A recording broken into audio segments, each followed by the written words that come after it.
Hello. Welcome to another installment of the Central American Group's podcast, in which experts discuss topics related to doing business in Costa Rica, El Salvador, and the rest of the region.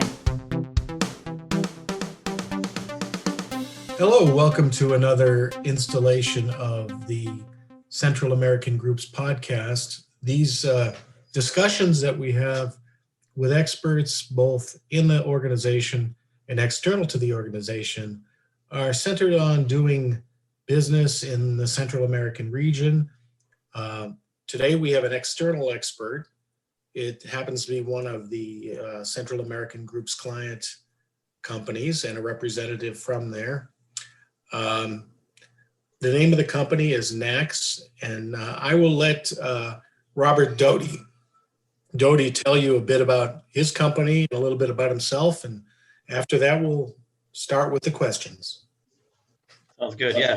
So Robert Doty here. I'm the current president of NACS. I've held a number of roles within the company over the last 23 years, from machining, assembly, through engineering, sales, and now I've taken over as the acting president. Our company is really specialized in providing scalable solutions to our customers, focused in a lot of life science space and medical med tech. We provide services that include prototyping, production, semi-automated automation, all the way through to full-scale contract manufacturing. We've been in business for almost 30 years. We have a central hub in the Minneapolis, Minnesota area, and we have recently, in 2020, expanded into the Coyol, Costa Rica area. Oh, that's interesting. We're going to talk a little bit about that today. Basically, if you could let us know, what were the factors that motivated your company to establish manufacturing operations in Costa Rica? We looked at a number of different areas for further expansion, and we have a customer base in the United States that has a very strong extension into Costa Rica. We have serviced those customers over a number of years, 10 plus years, and we really wanted to get down there and provide more service and more competitive cost opportunities for our customers. And so we decided to expand into the Green Park Free Trade Zone and set up operations with the goal to really mimic what we do in the Minneapolis operations over a long period of time, to bring our current processes and procedures down there to drive quality and hire some very good talent. What are you hoping to accomplish in Costa Rica?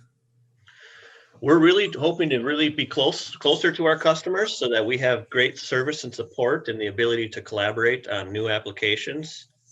We want to hire some really good talent, which we've already done, and we'll continue to do so, and provide very good, stable jobs for our employees down there. We will continue to expand and grow as the market needs are there. Can you tell us a little bit about the reasons behind your choice of the Central American Group's Green Park Free Zone, as opposed to any of the other options that were available to you there? Sure.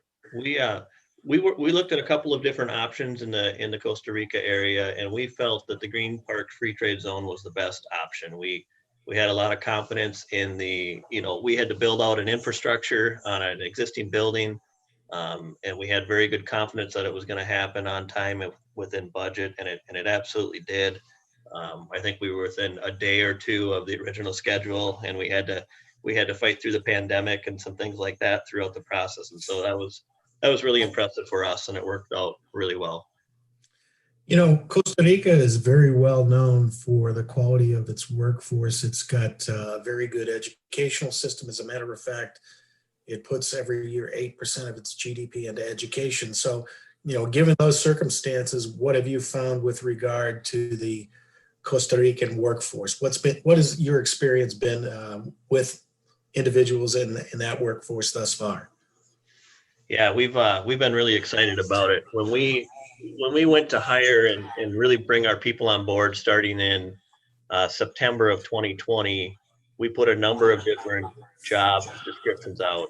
And I think within the first week, we had around 800 or more resumes for different areas, such as machining, mechanical engineering, controls engineering. and technicians and such. And so we went through a number of interviews with candidates, potential candidates, and really found some really good people. And we're excited that the talent is really there, and we're there to grow. One thing that we've been getting and seeing, as have a lot of other people that are involved in manufacturing, is the desire of companies to reshore manufacturing to the Americas, or the phrase they're using now is ally shore. What we do find, however, is that rather than establishing an entire facility, a standalone manufacturing facility, companies that have sourced manufacturing in Asia are looking to do the same in Central America. And, from previous discussions, I know that your company has an interest in fielding this kind of response from companies that are looking to bring things back from China. Could you tell us, with respect to that kind of an activity, what capabilities your company has? What kind of firms could call upon you to do subcontract work for them in Costa Rica? Sure. Yeah. So we're very much focused in the scalable solutions, and what we're able to do is provide a full turnkey automated solution or semi-automated solution to help our customers produce their product. So in the Minneapolis area, we are FDA registered, FDA certified. We're able to ISO 1345. We're able to handle very complex devices such as drug delivery devices and med tech. We are absolutely setting the same skill set up down there, and we're excited, and we're looking at current opportunities that are likely to come from Asia because of logistics and cost competitiveness as well in Costa Rica. So we're excited about that. And the neat thing is logistically, I can be on an airplane at 5:30 in the morning in Minneapolis, and I can be in San Jose at 2 o'clock in the afternoon. So it's readily accessible, and the infrastructure is really, really starting to take place down there. That's great. We're glad to hear that. Just to wrap things up here, what advice would you give to other companies that are considering establishing manufacturing in Costa Rica? I think I would kind of put it all together and just say, from a logistics standpoint, it's a very great location in relationship to the U.S. The labor, the talent is there, not only from a skilled operator standpoint, but from an engineering, from a technician, from an accounting. The labor pool is strong. The motivation behind the employees is great. Very excited to work and ready to work. There's definitely some tax advantages in the free trade zones that can be taken into consideration for sure. And you also have the ability to service the local industry down there if you have existing U.S.-based relationships that have made their way to Costa Rica. One other thing that I would mention too it's important is the CAFTA, the Central American Free Trade Agreement, which is essentially comparable to the USMCA that the U.S. has with Mexico and Canada. So with regard to your product being exported to the United States, it comes into the United States duty-free. Is that correct? That is true. That was definitely a factor. Well, we get a lot of requests, as you know, from people looking to have things done in Costa Rica. And if somebody is listening to this podcast and they'd like to get in touch with you, Robert, so that they could see if you could execute a project for them, how would they get in touch with you, Robert? You could definitely go to our website, which is www.nacsinc.com, and then submit a request through the contact form submission, and that will come directly to me, and we can definitely talk from there. Robert, thanks. It's been a pleasure talking to you.